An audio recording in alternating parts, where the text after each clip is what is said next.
All right, good evening, everybody. I see a lot of familiar faces, so I just want to get a quick poll here for how many people is this your first Civic? Awesome, welcome. Bridget, thank you.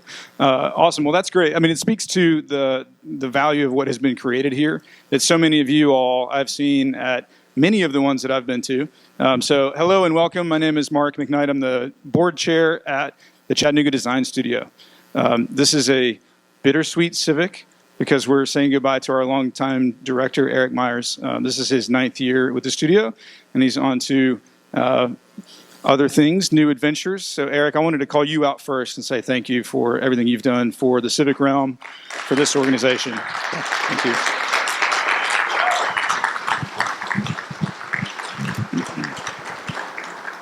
Not surprisingly, he's sitting next to Macon Toledano. Thank you to the Lyndhurst Foundation for being the sole sponsor of this particular event. I personally do not come from this design world, and I have found so much valuable content in this series. I really appreciate what you all do for the entire community, but especially for this event. And did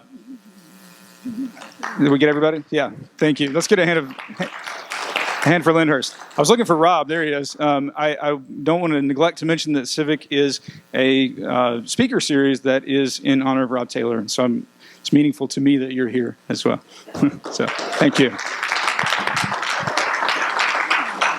And without any further ado, I want to turn it over to our esteemed Mayor Tim Kelly, to introduce our speaker. Thank you, Mark. And thank you, Mark, for your leadership in so many ways in Chattanooga. We really, really appreciate it, and also want to echo Mark's words about Eric. Where's Eric? Where's he hiding? Oh my gosh, he's right there in the front row. Well, thank you, Eric, and again, you've got a tremendous amount to be proud of as we look around the city, and just a word about that. I mean, the board's just going to be dropping back and frankly looking at a lot of our civic institutions to figure out what we have got us this far. What do we need to get us through the next 30 years? So we're really looking forward to taking a step back and making sure that we've got the institutions that we need to lead us into the future. But you can sure be proud of what you've done, and so thank you very much. Let's hear it for him once again, please. Yeah. Also want to thank Councilwoman Hill. She's here somewhere. Thank you, Councilwoman Hill. She's very involved, and I wish we had more city council people here, but we've got one. We'll take it, right? So thank you very much for being here. Listen, it is my honor to introduce Bridget Marquis, who's the director of Reimagining the Civic Commons. We had a great meeting and conversation today. The alignment between what she's working on and what you'll hear about tonight and what we've been working on here in Chattanooga for a very long time is pretty remarkable, honestly. But, the culmination of a lot of that was the National Park City movement, and I think it will be obvious to you when you hear from her what the commonalities are. She's done a lot of work in a lot of great American cities, including Memphis, where they really helped create Tom Lee Park, which I hope she'll talk about a little bit. And again, as you all know, I'm quite literally preaching to the choir, and something that Bridget understands is that parks are so much more important now than they've ever been. We're living in a media environment that is literally structurally designed to divide us.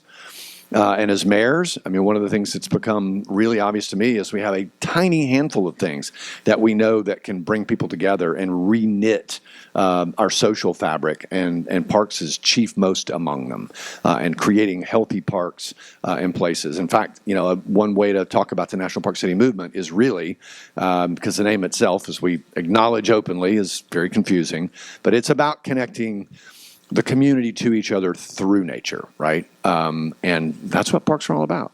So I will not belabor the point any longer. I'm excited to hear from her. I know you are as well. Without further ado, Bridget Marquis. Sorry. Thank you. I'm here.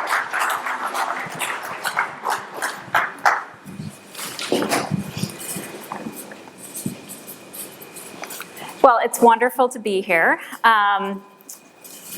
This is only my second time ever in Chattanooga, and I'm very disappointed that I still haven't made it to the riverfront, so I promise I will make it there tomorrow, along with some of your other parks. But it was I'm honored to be here. I'm honored to get a chance to interact with all of you, to have met your mayor, and to learn a little bit more about what you are doing here in Chattanooga.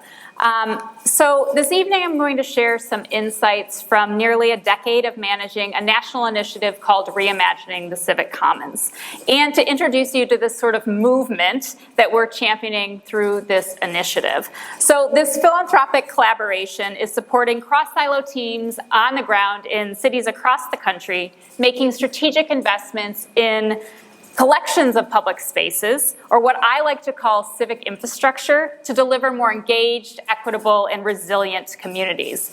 It's a model that pairs a portfolio approach to civic assets with a commitment to outcomes that matter, and it seems to be working. So my hope for my talk for tonight is that folks may leave this conversation with both new thinking around the potential of public spaces to deliver outcomes that matter, and the urgency of being intentional, particularly given what we're facing right now as a nation, and also to walk away with new questions and ambitions for the work here in Chattanooga. So to get started, a bit of context. Reimagining the Civic Commons is built on the belief that many of the pressing challenges that we face as a nation manifest in our shared public realm. For instance, the U.S. is in the grips of increased social isolation, economic segregation, and distrust. Americans interact with their neighbors less than they used to and spend more time alone. In the US, only 20% of people say they regularly spend time with their neighbors, and a full third of us don't interact with their neighbors at all. In addition, recent national surveys have found that about half of US adults reported feeling measurable levels of loneliness. We've designed our communities in ways that make opting out of public life much easier than opting in. And this is at a time when health researchers are pointing to the direct link between social isolation and physical and mental illness, and even premature death. It's captured the attention of the World Health Organization and the former US Surgeon General. And this trend is accelerating. So an Atlantic cover story from last February entitled "The Antisocial Century" shows there's been a stark increase in time spent at home across the US. Adults spent an additional 99 minutes at home on any given day in 2022 compared with 2003. In addition, Americans are also spending more time alone. The decline in face-to-face socializing from 2003 to 2023 has impacted all demographics, and some have seen declines of 30% or more over this 20-year period. We've in essence reoriented the economy to make it convenient to not just work from home, but to shop, eat, date, be entertained, and even worship from home. Collectively, these statistics indicate that Americans have exited everyday civic life of their communities. The Atlantic author Derek Thompson claims that self-imposed solitude might just be the most important social fact of the 21st century in America. In addition, we're more segregated by income than ever before. The proportion of American families living in either predominantly low-income or predominantly affluent neighborhoods has more than doubled since 1970.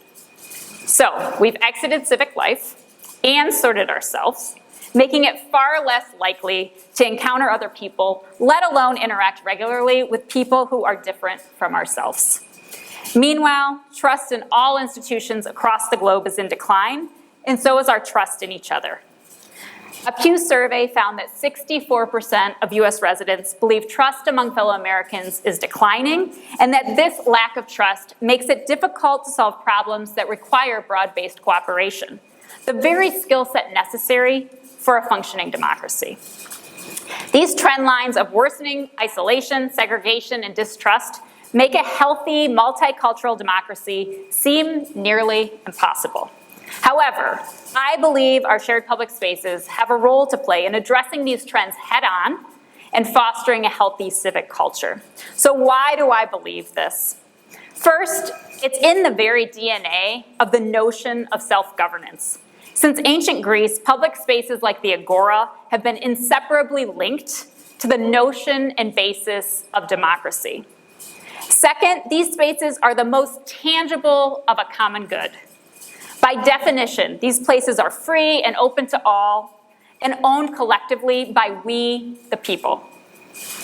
The general public wants these common goods to be strong. And finally, research finds that time spent face-to-face with people engenders more trust, generosity, and cooperation than any other sort of interaction.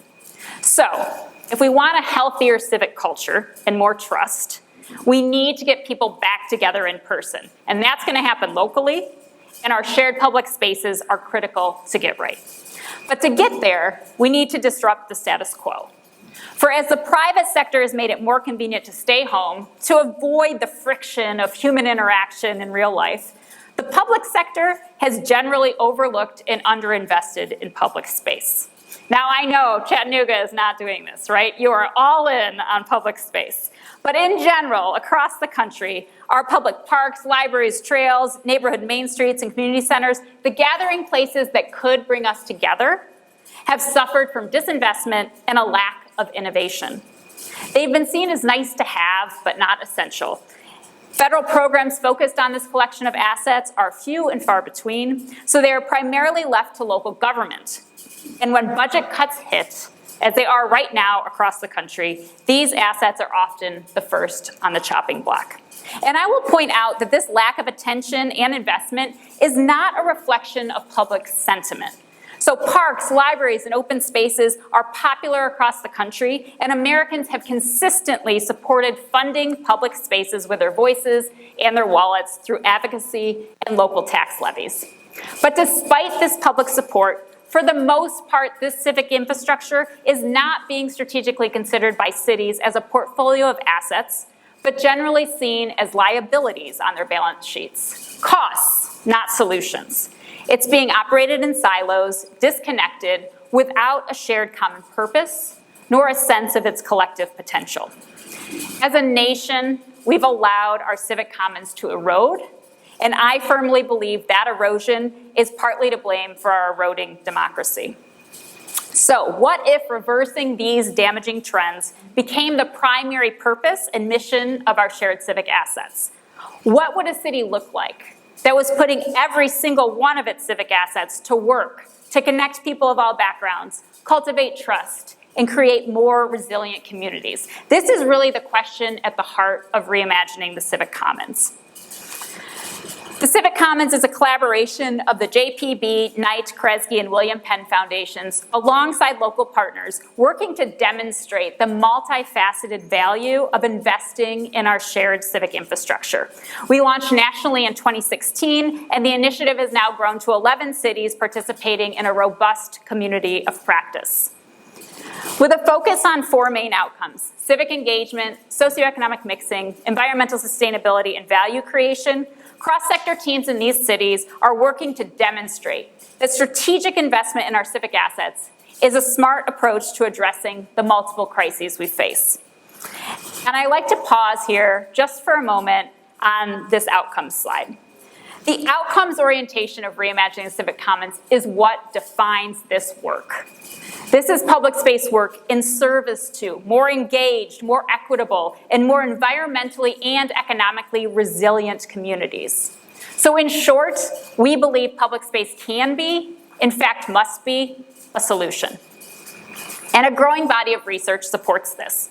So over the past several years, a variety of studies have shown that a robust civic commons that connects people to nature and one another is critical to a slew of important issues. So first, fostering trust. I mentioned research before that points to the importance of face-to-face interaction for generating trust.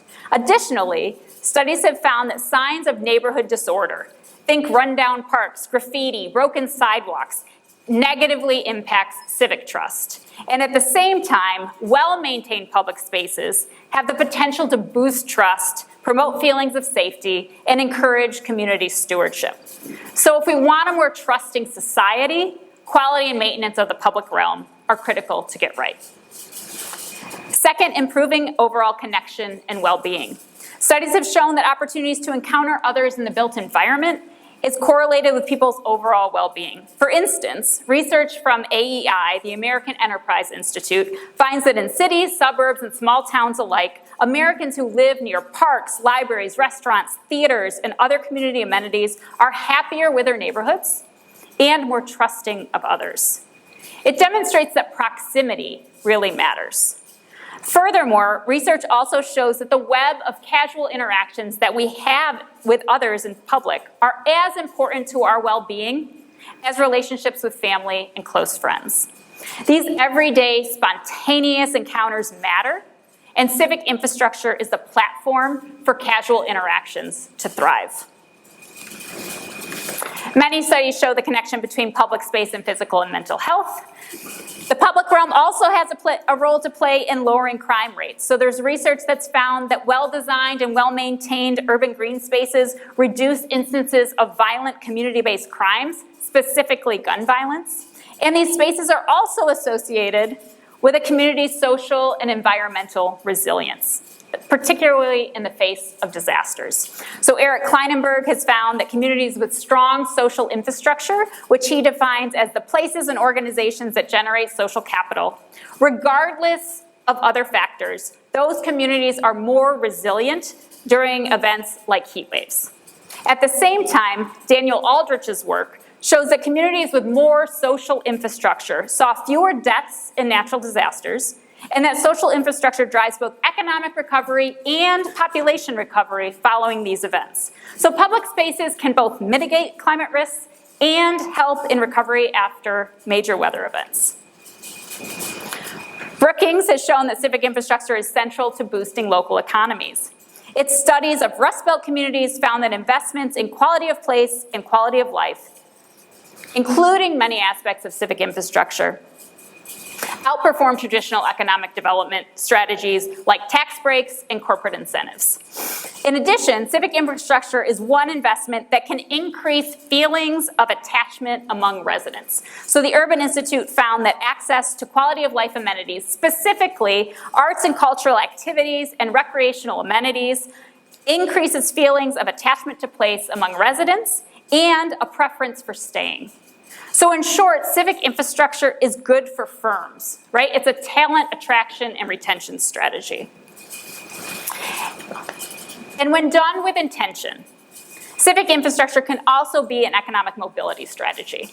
So today, too many people live in communities where they rarely encounter others from different economic backgrounds, which has negative ramifications on economic mobility. Basically, the American dream is harder to reach if we are segregated by income. Research released in recent years by Raj Chetty at Harvard and his team at Opportunity Insights found that cross-class connections boost economic mobility more than any other factor. In essence, creating more connections among people of different income levels and communities across the US is critical to moving people out of poverty. They actually just released a new study earlier this month on this very topic, and this is Chetty's own words. The single strongest predictor of economic mobility across areas is the fraction of higher income friends that low income people have, right? So socioeconomic mixing is incredibly important to helping people escape poverty, yet too few people and organizations are focused on it.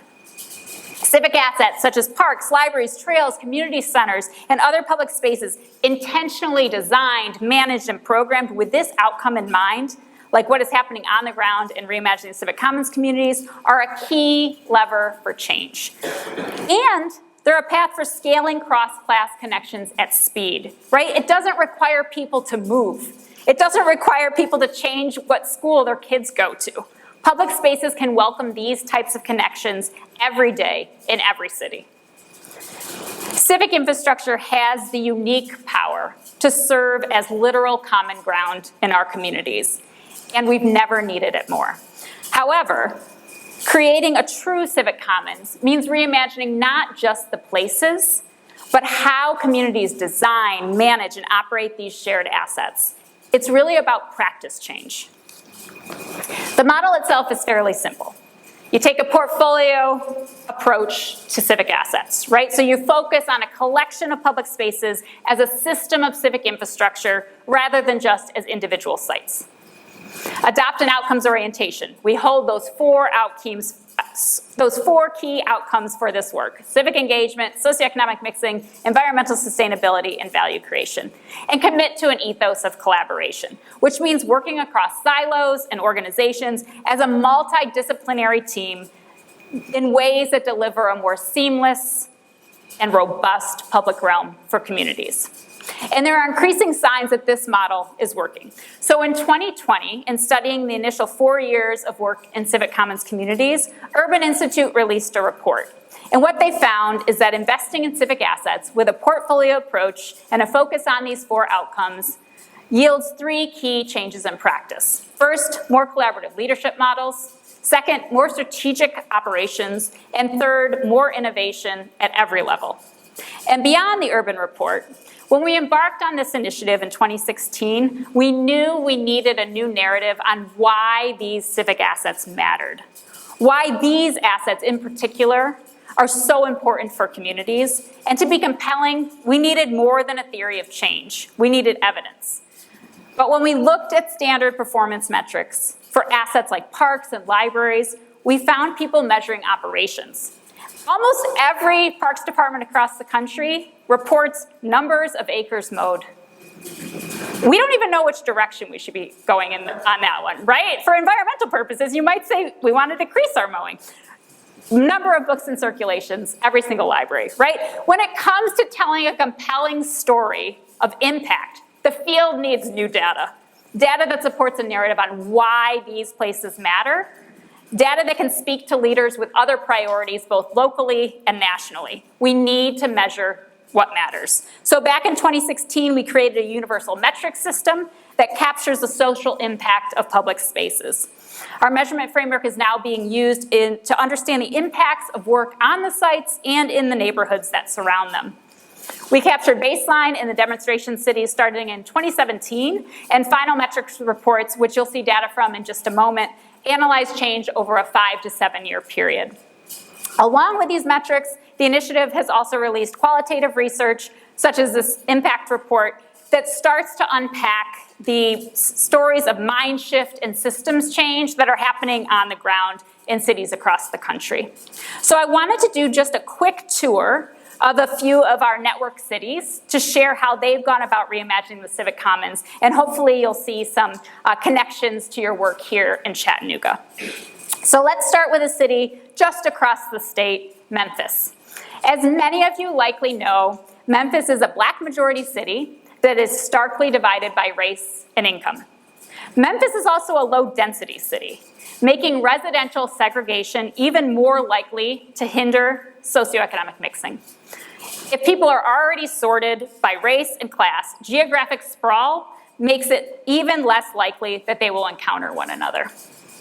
Compounding these divisions, prior to reimagining the Civic Commons, there were few places that Memphians could gather from different backgrounds and share space as equals. So in 2016, when Reimagining the Civic Commons kicked off in Memphis, the area that's now known as Fourth Bluff, which is a 4-block area along the Mississippi River, was home to 2 parks, a historic library, and a trail. But it was not on the mental map of most Memphians. And if it was, it wasn't for a good reason.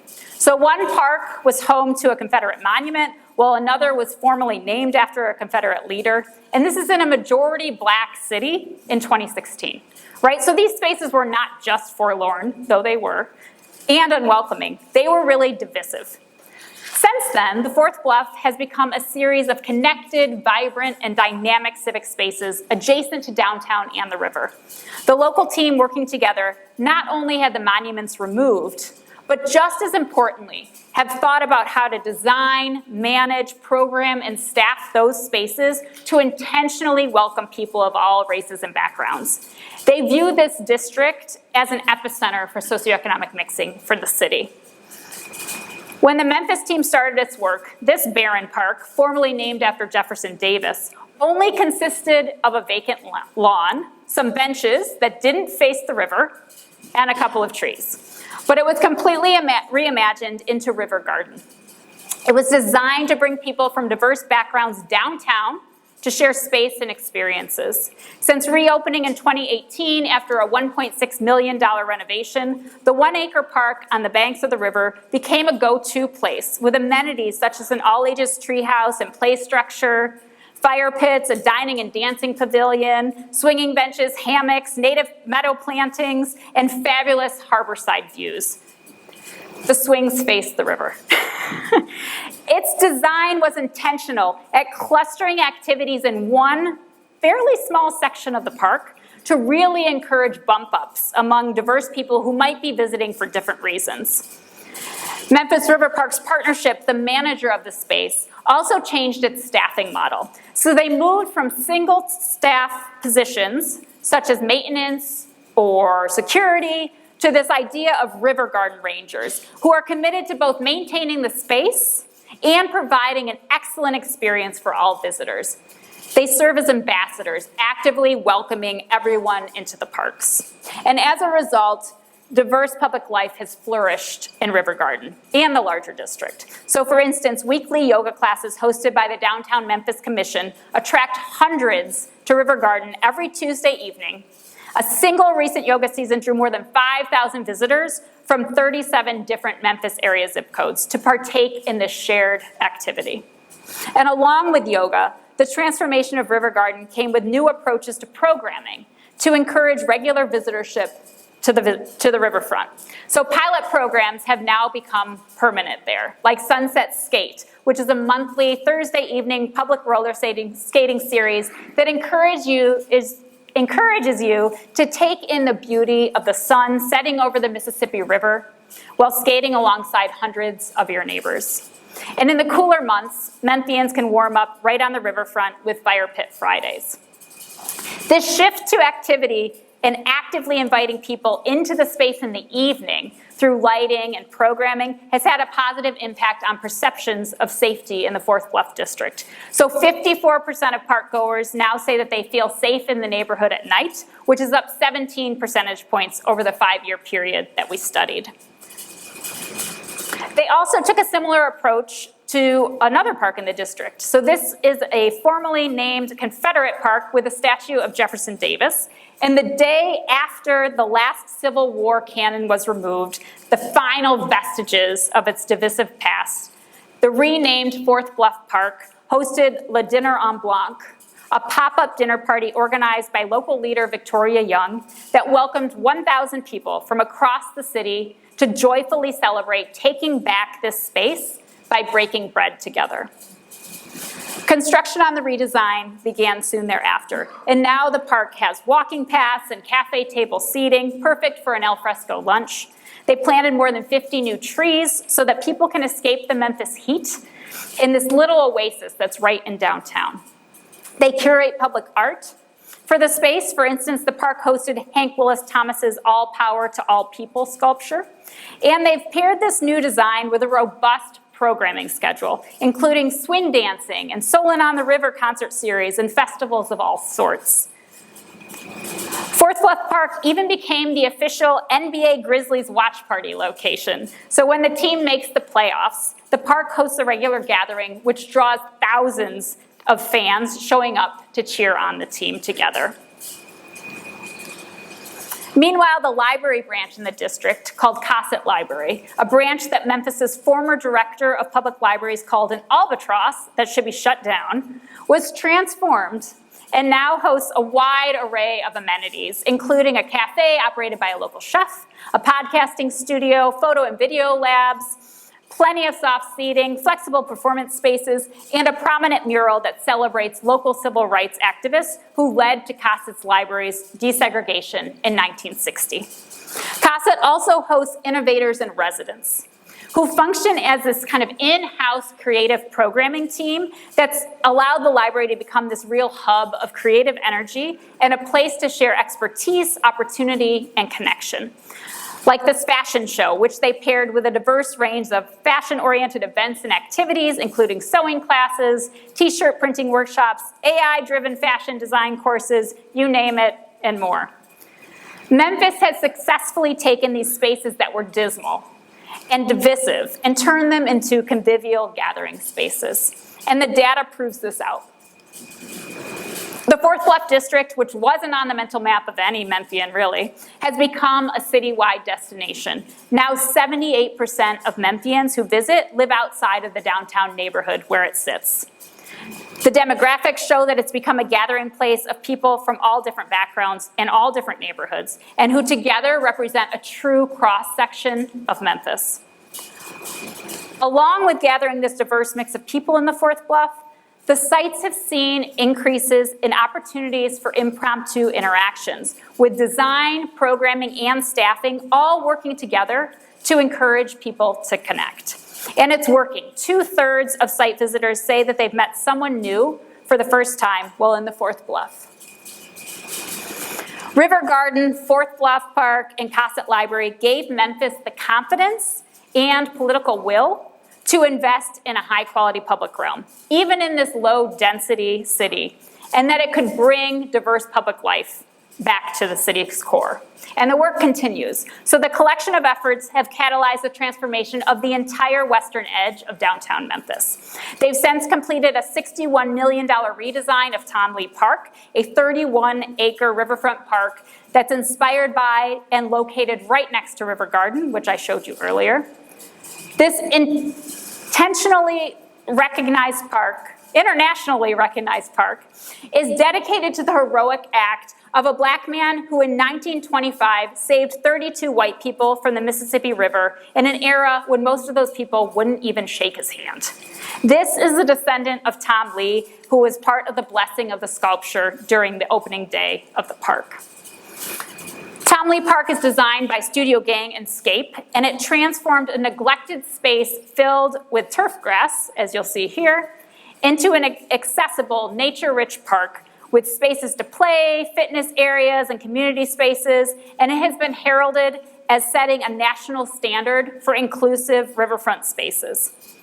They took lessons from their work in the Fourth Bluff and used lighting and programming so that the park continues to welcome Memphians well into the evening hours. And just this past fall, the city instituted a $2 million redesign of Riverside Drive, moving from a 4-lane speedway to a 2-lane street in order to slow down traffic and improve safety for pedestrians, bicyclists, and motorists as well, further connecting downtown to its riverfront. I can tell you that Tom Lee Park is on everyone's mental map in Memphis now.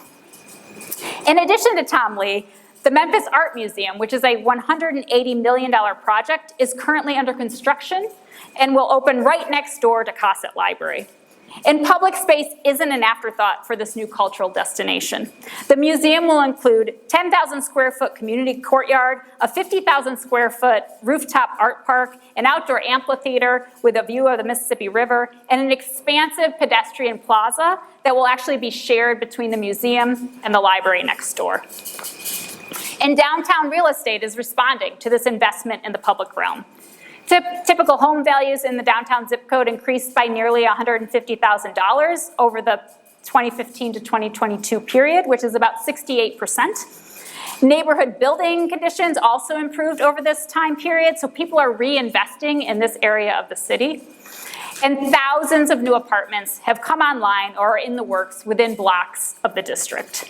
So Memphis is a great example of how investing in a beautiful and inviting and intentional civic commons can encourage people to come together and find joy in one another's company while stimulating the downtown, something particularly challenging in highly segregated, low-density cities.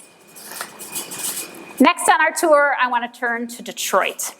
So in Detroit, investment in the Fitzgerald neighborhood on the city's northwest side is turning vacancy into an asset as a new model for neighborhoods across the city.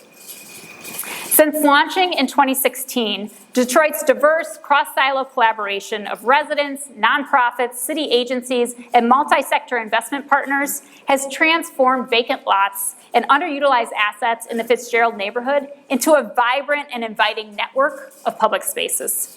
Where there were vacant lots, there's now a park and a greenway, which means now 100% of residents are within a half-mile walk of a park or public open space, more than quadrupling this percentage since 2017. The commercial corridor has been redesigned to prioritize people, and now it is home to a storefront community hub and locally owned small businesses. Plus, it was officially designated a Main Street district by the state of Michigan, which is only the second one in the entire city of Detroit. The Detroit Civic Commons team is diverse in experience, career trajectory, and insights. The team has intentionally and continuously included neighborhood residents in the planning design process every step of the way, from conceiving of the name of the new park to physically building a mosaic mural in it. It's been true co-creation. The team developed a mini grant program to support resident-led ideas and activations like hula hoops and bubbles, which spawned a neighborhood hula hoop troupe that now sets up regularly in the park and in other neighborhood spots. And the team also hired locally to support its data collection efforts and have hosted over 500 community meetings and events. Following the investment, neighborhood residents are connecting with one another more often. In 2017, more than 1 out of 5 Fitzgerald residents said they never spent time socializing with their neighbors. Now only 5% say that's the case. And on the flip side, 69% say that they hang out with their neighbors at least once a week. A completely different trend line than what we're seeing nationally. In addition, Fitzgerald residents are out enjoying public space more often, with 71% of neighborhood residents visiting a public place such as a park, library, or community center at least once a week, which is up a whopping 30 percentage points since 2017. Similar to Memphis, perceptions of safety in the Fitzgerald neighborhood are also improving. 71% of residents now say that they feel safe in the neighborhood at night, which is more than double the folks who said that when we measured in 2017. Meaning that public life can really flourish at all times of day, as folks are no longer scared to come out of their homes in the evening. And public life has become more diverse. The income and racial diversity of site visitors to the park and to the McNichols commercial corridor has increased significantly from 2018 to 2023. So those in the public spaces in Fitzgerald neighborhood are much more likely to have different backgrounds than was previously the case. And the approach of deep engagement paired with investment in a robust public realm is working to build trust. Neighborhood residents who say that most people can be trusted nearly tripled from just 13% to 34%. While trust in local government also improved, with a percent of residents who think that they can trust the local government to do what is right almost always or most of the time, more than doubling from 12% to 30%. And particularly powerful is the drop in those who said local government can almost never be trusted, which fell from 39% to just 13%.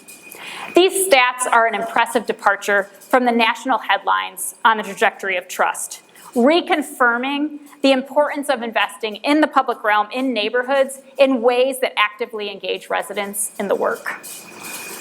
Neighborhood residents are also feeling positive about the trajectory of their neighborhoods, with 94% saying the neighborhood has changed for the better in recent years, which is up 60 percentage points. And the overwhelming majority, 97%, believe the neighborhood will improve in the next few years. So there's this enormous blooming of hope happening in Fitzgerald. Again, a really remarkable feat for a neighborhood that's suffered decades of disinvestment.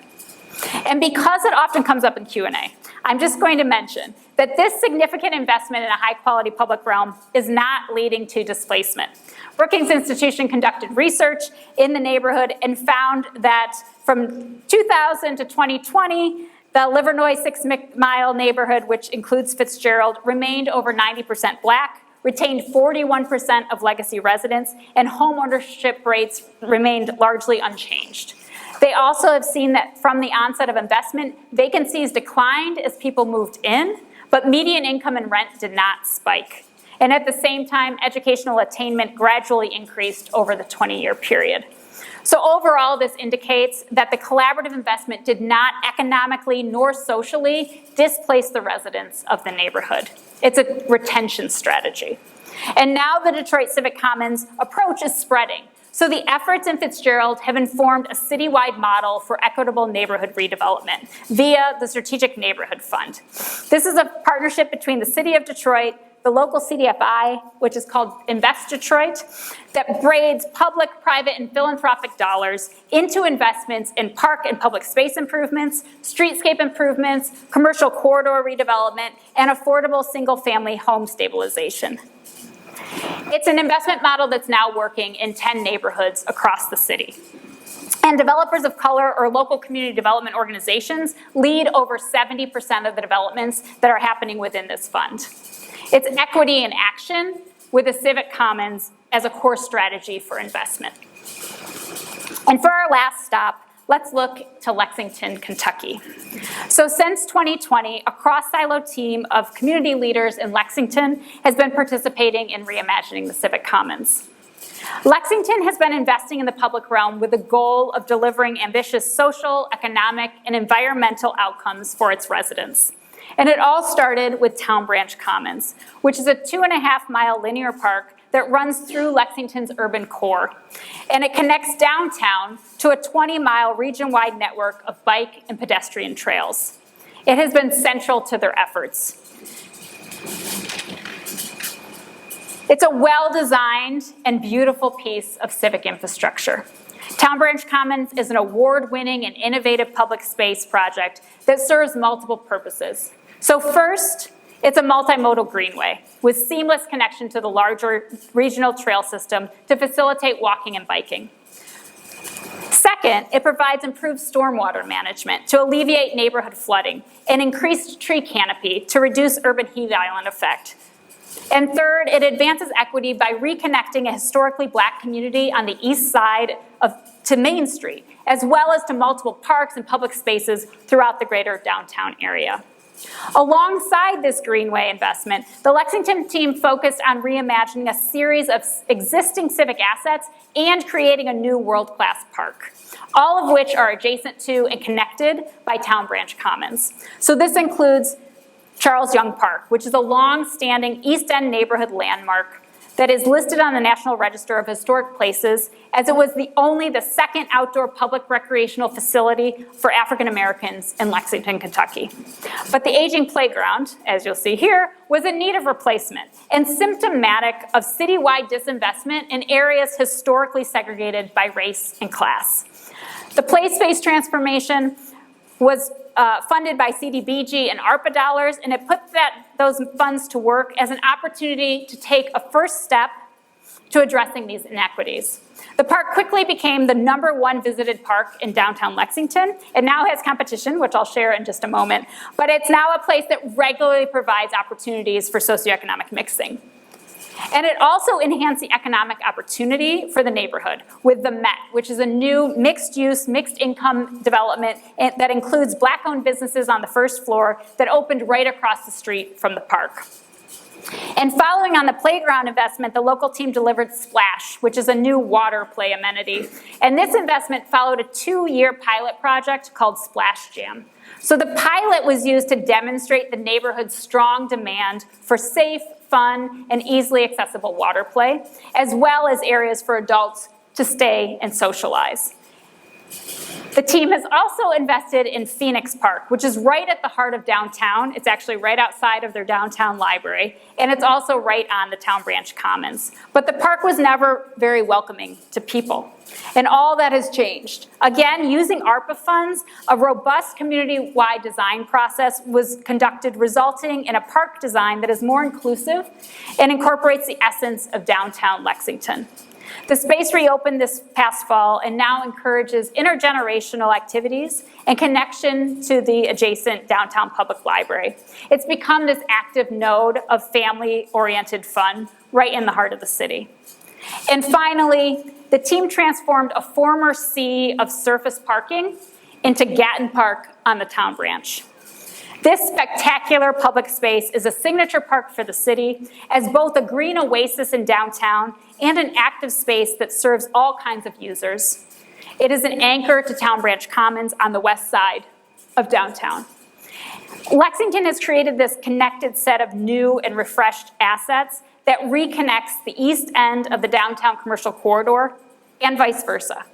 And with this series of capital projects complete, now the team is taking the insights and the lessons from the work in downtown neighborhoods, countywide. So the next phase of Lexington's Reimagining the Civic Commons work is focusing on elevating civic life and public space through policy change. So the city's newly adopted 20-year comp plan prioritizes walkable and affordable neighborhoods, park and green space access, and climate goals. And it includes an influx of public dollars to support that. So for instance, the city adopted a complete streets policy. And then, immediately following, they created a complete streets action plan. And now they have a complete streets manager to oversee that body of work. So they're consistently using policy and government, local government, to deliver this for all of Lexington. In 2024, Lexington voters passed at nearly 60% approval a ballot measure to establish a dedicated park fund, with funding for parks, trails, playgrounds, and recreational facilities. It's supported by an ad valorem property tax, which they estimate will generate $8 million annually for continued public space capital improvements. People want better civic infrastructure and will even tax themselves to get it. And as the city advances this ambitious comp plan through several policies, the Lexington team is amplifying the impact of its investments in the public realm by testing and evaluating the effect of these policies through pilot projects that both deeply involve residents in the work and showcase innovative public space options in different contexts across a county that spans rural bluegrass hamlets to urban core neighborhoods and suburban areas in between. So I think it's incredibly exciting to see the Lexington team well on its way to generational policy changes that really lean in to civic commons and shift toward a culture of connection and civic health. So in closing, I want to just stress that reimagining the civic commons isn't just about building beautiful parks and public spaces, though that's necessary. But it isn't just about the brick and mortar. There is so much more potential.